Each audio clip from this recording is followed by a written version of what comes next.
રાજકોટમાં અગ્નિકાંડ બાદ જાગેલા રાજકોટ કોર્પોરેશને 500 થી વધારે કમર્શિયલ બિલ્ડિંગ ફાયર સેફટીના અભાવે સીલ મારી છે. પરંતુ અગ્નિકાંડ બાદ રાજકોટ કોર્પોરેશનના કાર્યવાહીના નામે ઢોંગનો ખુલાસો થયો છે. રાજકોટ કોર્પોરેશનની પોતાની બિલ્ડિંગમાં જ ફાયર સેફટીનો અભાવ જોવા મળી રહ્યો છે.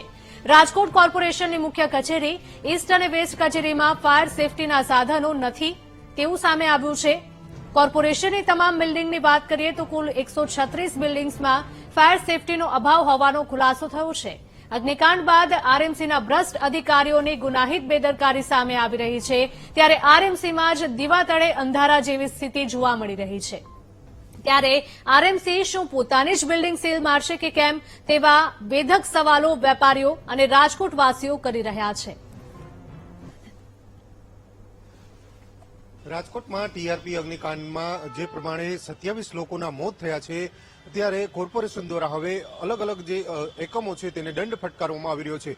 પરંતુ આપ સીધા દ્રશ્યો જોઈ શકો છો જે પ્રમાણે રાજકોટ મહાનગરપાલિકા છે, મહાનગરપાલિકા પાસે જ એનઓસી નથી. જે ફાયર એનઓસી છે તે મહાનગરપાલિકાની એક પણ કચેરી એટલે કે જે મુખ્ય કચેરી છે સેન્ટ્રલ ઝોન, વેસ્ટ ઝોન કે ઈસ્ટ ઝોન, આ ત્રણેય કચેરીઓ પાસે ફાયર એનઓસી નથી. જ્યારે સવાલો એવા ઉભા થઈ રહ્યા છે કે કોર્પોરેશન દ્વારા હાલ વિવિધ એકમો પાસે જે ફાયર એનઓસીના નામે દંડ ફટકારવામાં આવે છે, સીલ લગાડવામાં આવે છે, પરંતુ કોર્પોરેશન પાસે જે કહી શકાય છે કે ફાયર એનઓસી નથી. તેને લઈને હવે કોર્પોરેશન વિરુદ્ધ કોણ કાર્યવાહી કરશે તે પણ સવાલો છે. જ્યારે અત્યાર સુધીમાં તો અલગ અલગ 136 જેટલી સંસ્થાઓ પાસે આ પ્રકારનું ફાયર એનઓસી નથી, પરંતુ હવે રાજકોટ મહાનગરપાલિકા પાસે જે મુખ્ય બિલ્ડિંગ છે તેનું જ ફાયર એનઓસી નથી, જેને લઈને પણ અનેક સવાલો છે તે હાલ ઉભા થઈ રહ્યા છે. કેમેરામેન જુનેદ સાથે ભાવેશ ચંદ્રવા, વીટીવી ન્યૂઝ, રાજકોટ. તો રાજકોટમાં અગ્નિકાંડ બાદ જાગેલા રાજકોટ કોર્પોરેશને 500 થી વધારે કમર્શિયલ બિલ્ડિંગ ફાયર સેફટીના નામે સીલ મારી છે. પરંતુ અગ્નિકાંડ બાદ રાજકોટ કોર્પોરેશનના કાર્યવાહીના નામે ઢોંગનો ખુલાસો થયો છે. રાજકોટ કોર્પોરેશનની પોતાની જ બિલ્ડિંગમાં ફાયર સેફટીનો અભાવ જોવા મળી રહ્યો છે. રાજકોટ કોર્પોરેશનની મુખ્ય કચેરી ઈસ્ટ અને વેસ્ટ કચેરીમાં ફાયર સેફટીના સાધનો નથી.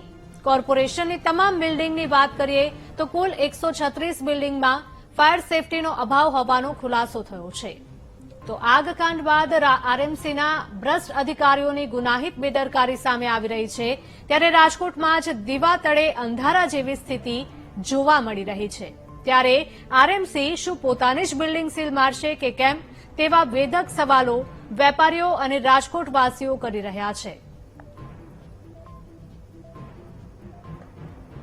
રાજકોટમાં અગ્નિકાંડ બાદ જાગેલા રાજકોટ કોર્પોરેશને 500 કરતા પણ વધારે કમર્શિયલ બિલ્ડિંગ ફાયર સેફટીના અભાવે સીલ મારી છે. પરંતુ અગ્નિકાંડ બાદ રાજકોટ કોર્પોરેશનના કાર્યવાહીના નામે ઢોંગનો ખુલાસો થયો.